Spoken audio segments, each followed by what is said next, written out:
Hey everyone, welcome again to another 360 Timmy. So today we're in Jefferson City, Missouri, and today my special guest is Kevin Hilley. Happy to be here. Nice to have you. Yeah. And this is a special episode. We're coming from the headquarters of Zimmer Communications, so it's home of Cat Country radio station. 94.3 Cat Country. I do the morning show, Hilley and Hart. I'm Kevin Hilley. Aaron Hart, my co-host. We just wrapped up the show. And we have a blast. We really do each morning. And it's been really exciting to watch this. So we've been here since 5 a.m. this morning. But also Kevin does two shows because you're another part of the radio station. I'm also at one of our other stations, 101.9 The Wave. We're actually, Zimmer Communications actually has 13 radio stations. We have 2 here in Jefferson City. Well, 3 if you count the studios. 3 here in Jefferson City, but then the other 10 are spread out between our Columbia market, which is north of us, and Springfield, Missouri. So altogether, 13 radio stations. That's brilliant. So we're in the where you did the breakfast show. Yes, this is the Cat Studio where we did the breakfast show. Yeah. And or as we call it in this country, the morning show, but it's the same thing. And this is this. But do you want to see the rest of the building? Absolutely. Yeah. Absolutely. All right. So let's walk around here and see. It's funny because people who have never seen this in the company, others who have been at they come here and they go, "You guys have the nicest building." Oh, well, thank you very much. We're in the office area here, and this is my desk here. As you can see, I am a big Philadelphia Eagles fan, American football. That's my thing. And each of our desk areas is sort of personalized to the things that we like and that we're into. So our afternoon guy, Jordan J., that's his desk. And Erin, that I referenced earlier, that is her desk over there. So, and you see, she's still working on some things. She'll be back. She's actually running out with Dominic King right now. She's showing him some of the work that she does outside the studio. So now here's the main lobby when people first come in. And now we're going to be walking into the Wave studio. This is 101.9 The Wave. And again, I do the 10 a.m. to 2 p.m. I've never been injured in this studio before. Go figure, this will be a first. This is where I do the 10 a.m. to 2 p.m. show. And you see, all of our stations are completely computerized with music, commercials, really all the audio is on a system known as Wide Orbit. And it's all pre-programmed in there. We can swap out things if we need to on the fly, but generally everything is done for us, ready to go. So it makes life pretty easy. So how many listeners do you have across these two stations? So they're different demographics, right? The Cat Country demographic tends to run a little bit older because the music we play, I don't want to say it's old, but it leans more traditional or old school maybe. So you're not going to get newer music quite so quickly. We have another country station, Clear 99 in Columbia. That is the kind of newer, hipper, if you will, country station. And then we have another country station in Springfield that is very old school. So we're sort of the in-between of that. Yeah. That's how that works. But thousands of listeners. I mean, I don't know if I can put an exact number on it, but it's definitely in the thousands. Yeah. I mean, we have quite a dedicated listenership, and people who start the day with us. And one of the things that's nice about Cat Country is they say, especially the morning show, we're very family friendly. Yeah. Sometimes we push the envelope a little bit, but hardly at all.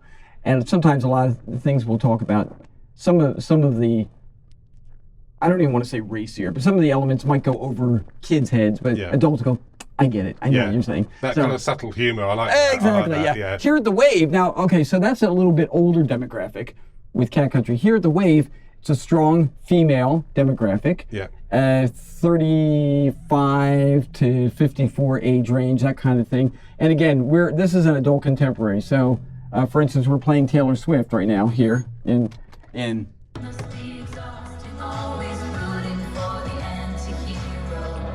But later on, we got some Michael Jackson coming up.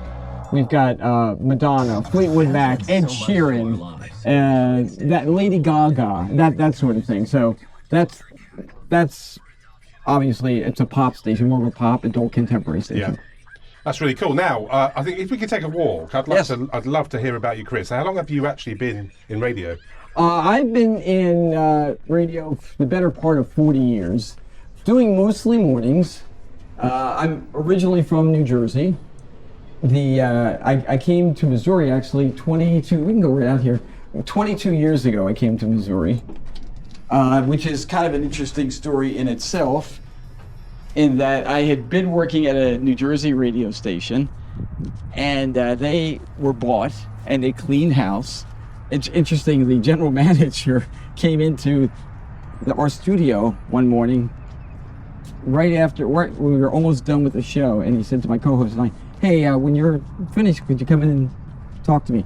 We thought, well, this can't be good, because we've probably talked to him 3 times in the past 6 months, so this can't be good. He came in and said, hey, the new owners just said that your services will no longer be required. And we're like, okay. And he said, by the way, just so you know, I got the same memo. Today's my last day as well. Oh, God. So one of his last duties was to fire us. I said, but they cleaned house there. Okay, so I was on the beach, literally and figuratively. On the beach, you know, is the expression in radio where you're in between jobs. Yeah. But being in New Jersey, I was literally on the beach too. So, but I got a call from a radio consultant who knew that I was looking. And in this business, especially if you've been in it for a while, everybody kind of knows what everybody's doing. Yeah. He called me, he says, I have a radio station I think you'd be a perfect fit for in Columbia, Missouri. And I have to be honest, I had never heard of Columbia, Missouri in my life. I'd heard of Missouri, and I was aware of a couple of, I knew there was a St. Louis in Missouri, I knew there was a Kansas City, but I really didn't know. So they flew me out to interview me. They liked me, and I took the job. And that was another radio station with a different company at the time. I was there for a few years, and fast forward to 2008. That's when I signed in with Zimmer. Yeah. And I've been with this company for 16 years now, and it's a great, great radio company. You don't get a lot of the, I'm trying to be kind here. You don't get a lot of the baloney that you get with the big corporate ownership. They, for the most part, they allow us to do what we know to do as professionals. Sometimes they'll step in and want something from us, but generally speaking, there's a reason I've been with this company so long. That's probably the best way to put it. That's the best example. But this is our building, as you see, the main. Whenever we tell, and that's your transmitter. That up is there. our tower right there. Yes, yes. And we always tell people whenever you're coming to pick up a prize or whatever, just look for the building with the big Z on it. You can't miss that. So, this is where I work, and it's really a joy to come in every day. It really is, Tim. I love what I do. I've wanted to do this since I was 10 years old, and some people say, "Oh, you're so lucky to be doing what you're doing." I say, "No, you're right. I am lucky. There is a certain element of luck to this. I've known plenty of guys who are actually quite a bit better at this than I am, but they couldn't sustain it just for monetarily, financially. They have a family, they have a mortgage, whatever to support, and they can't do it, so they had to drop out. I get that. So I've been very blessed and very fortunate to be able to do what I've done now for over 40 years, and to make it, a decent living at it as well, and to be happy at it. So I've had down moments, and I've had great successes at the same time. So I'm curious, you mentioned at the age of 10 you wanted to get into radio. So where did it actually start? How did you get your first break in radio? I'm from the Philadelphia area originally, from New Jersey, as I said, in the suburbs of Philadelphia. And I used to listen to the Philadelphia radio stations, the DJs there. They're known as the boss jocks. And that was a big thing in the 60s and 70s.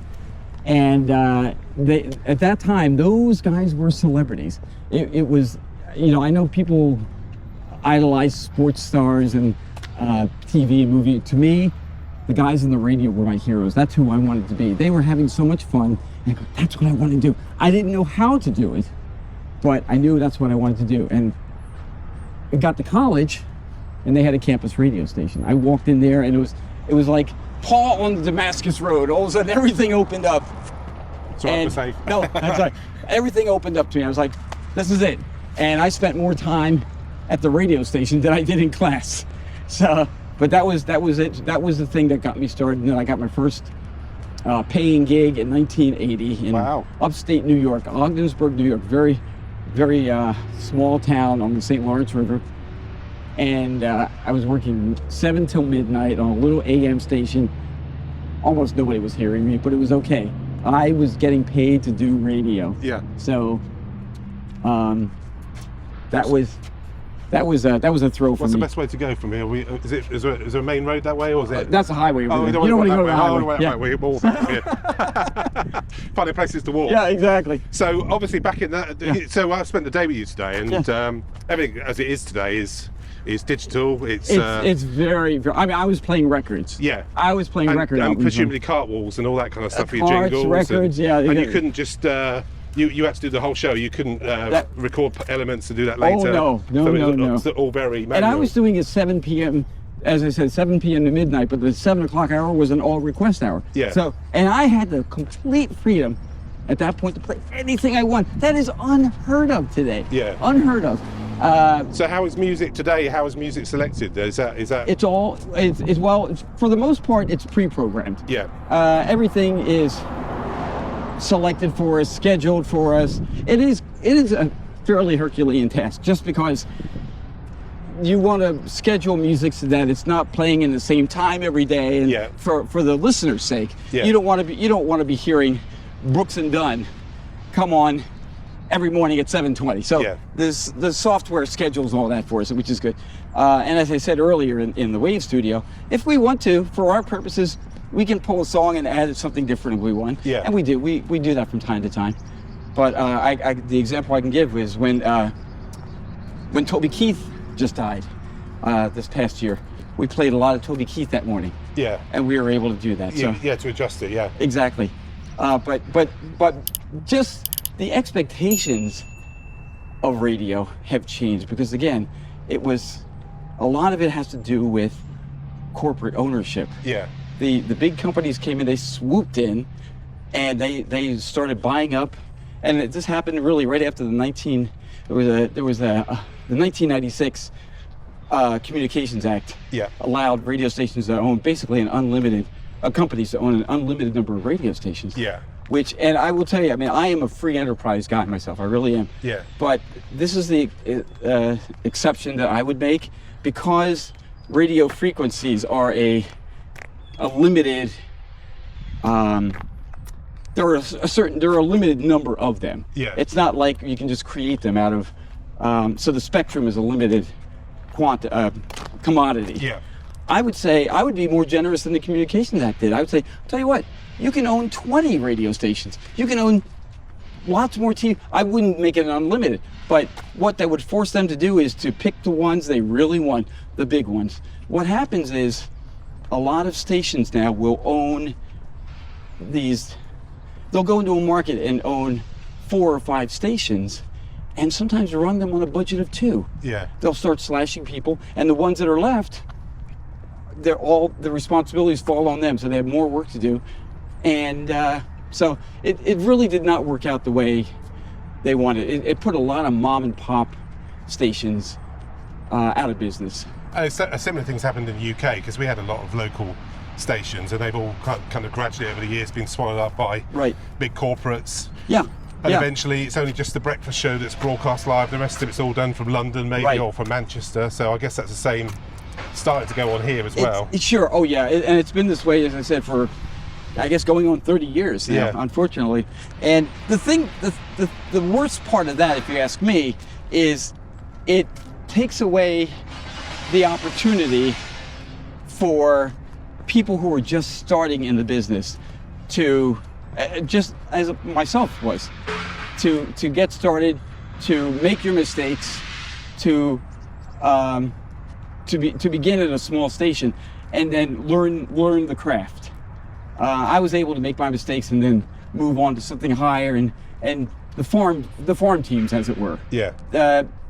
So many of those don't exist anymore. There are still opportunities if you really pursue it, but people who want to be, quote, in radio, a lot of times have to just start by pushing buttons. Yeah. Maybe just running a satellite show or something like that. But everybody wants to be on the air and have their own show, but it doesn't always work that way anymore. So sometimes you just have to pay your dues in a different way. Yeah. So your current co-host, Yes. Erin, that's an interesting story because you mentioned entering the industry. You literally came across her in conjunction with a promotion, wasn't it? I kind of plucked her from a retail job. Yeah. I was looking for a co-host. There's kind of a story there in itself, but the co-host I had was in college, and she couldn't always be there. She had to miss a lot of time. So I was looking for a fill-in co-host, and Erin worked at a spa and salon. She worked the front desk. Yeah. And after I was done there one day as a customer, I sat there and yes, that was part of a promotion I was doing. So they were providing services in exchange for my talking about it on the air. And what happened was we just started talking and chatting, and I said, she really has a great conversational style. I said to her, would you be interested in being on the air with me? She didn't know what that meant, really. Yeah. She said, I guess. What exactly do you need? I said, well, just come on tomorrow morning, and I'm gonna be there at the early in the morning, 5 a.m. or whatever. She said, okay, and she showed up, and she did a great job. Again, I've always said that there's an X factor there. Yeah. With radio people, and to be able to converse, to be able to think on your feet, to be able to to improvise. Yeah. It's almost like improv. That's a great skill. The technical, mechanical ends, I could probably teach a monkey. Yeah. That's not the hard part. But she had a great, friendly way of talking. And anyway, so she filled in with me for a couple of times, and management caught a hold of it, and they said, hey, who was that woman you had on? I said, her name was Erin. They said, do you have her contact information? I said, yeah. They called her and they offered her a job. Wow. That's how. So she jumped right out of the retail right into radio. Yeah. And then eventually it became full-time show. So what she was doing the show with me for a while, and then going back to that other job. And finally they offered her full-time. She told them, hey, I have to leave. I can't do this anymore. And it's incredible. The chemistry between the two of you is absolutely incredible. Thank you. Yeah. I should say we're walking up and down the same spot today, because normally we go on a long walk, but I've forgotten in the States there's not many paths, is there? Sidewalks, at least not where we are. Not without going onto main road. So, exactly. But no, the chemistry between you is incredible. Well, a big part of that, Tim, is that we're friends. Yeah. And we've been friends for many years. And so it makes it easy. It really does because there are many, I don't know if I should say many, but there are enough radio shows, team radio shows, where the people, they don't necessarily like each other.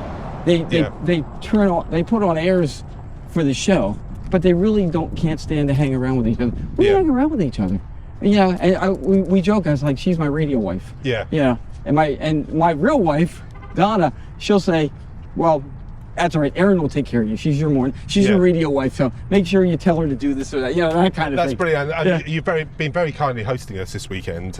We've had a great time. Yeah, really I really saw that. And we went out on a boat tour of the lake, didn't we? Lake of the Ozarks. Yeah. I live at Lake of the Ozarks, which is about 50 minutes from where I work here. So I drive each morning into Jefferson City to do the show. But I love it.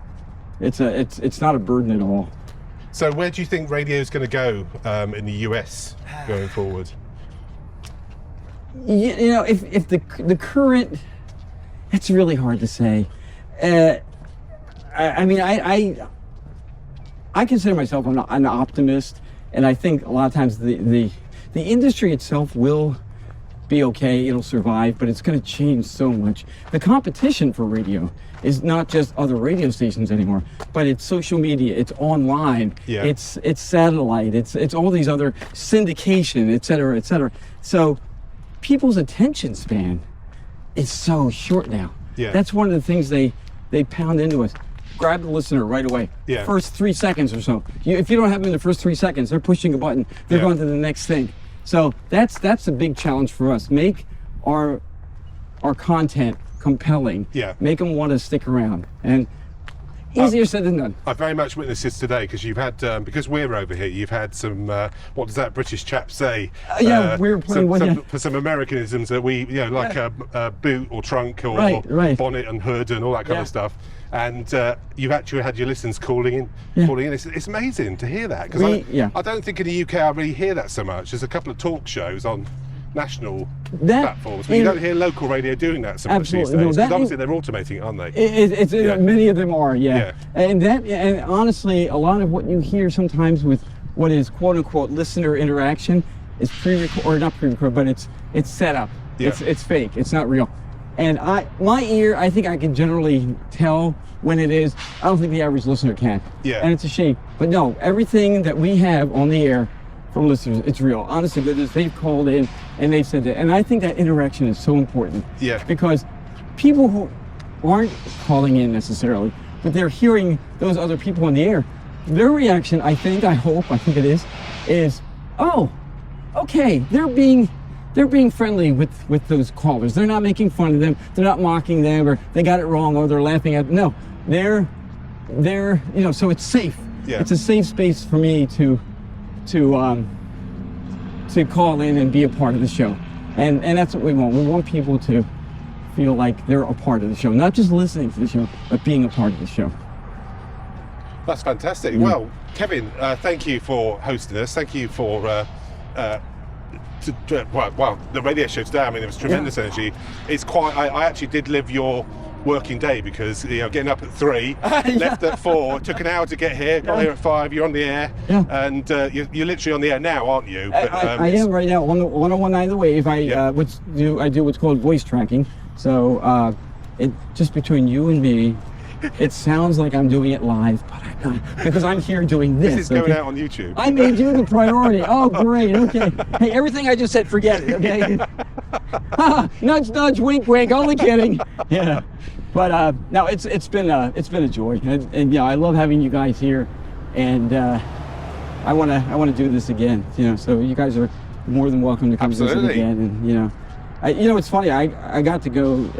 We just got back a few weeks ago from our Ireland and England and France trip, as we called it, my European Odyssey, and I got to be on Dominic King's show, and that was fun. I got to see. It's funny how his tends to be a little more structured. Well, because he's the BBC. Right, exactly.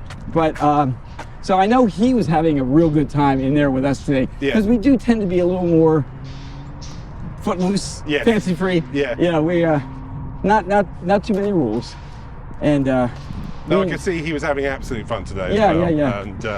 And you involved both of us. I mean, I like that. And we had a few callers. Well, I recognized Tim in there. I said, by the way, Tim is doing a lot of our video here, so I got you on the air with us a couple of times. Absolutely. And there's a lot of your callers doing fake British accents, well, Australian accents, weren't they? Yeah, exactly.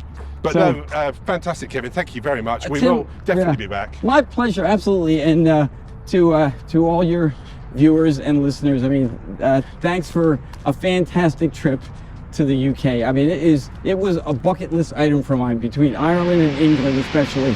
That was a bucket list item of mine that I still think about it on a regular basis. I will never forget that trip. And I met the most lovely people, and so thank you as well. No problem. And for everyone else, you have a super day.